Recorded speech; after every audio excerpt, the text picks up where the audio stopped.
జుట్టు బాగా పలచగా ఉన్నప్పుడు, వెంట్రుకలు బాగా రాలిపోతున్నప్పుడు మనలో చాలామంది తలకు అదే పనిగా కొబ్బరి నూనెను పట్టిస్తూ ఉంటారు. నిత్యం తలకు కొబ్బరి నూనెను రాయడం వల్ల జుట్టు బాగా పెరుగుతుందని బలంగా నమ్ముతూ ఉంటారు.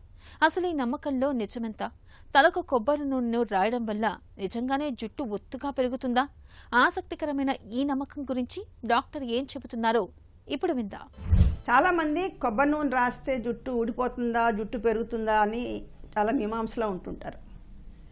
బేసిక్గా ఒకటి తెలుసుకోవాలండి మీరందరూ. జుట్టు బయట ఉన్న జుట్టు దానికి జీవం లేదు. It has no life.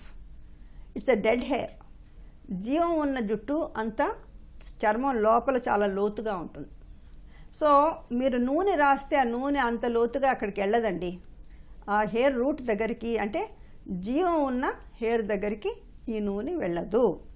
So ఈ నూనె రాయటం మూలంగా వచ్చే అడ్వాంటేజ్ ఏంటంటే, బయట ఉన్న జుట్టు ఎండిపోయి పీచులా తయారవకుండా నున్నగా షైనింగ్ వచ్చేదానికి ఈ కొబ్బరి నూనె పనికొస్తుంది.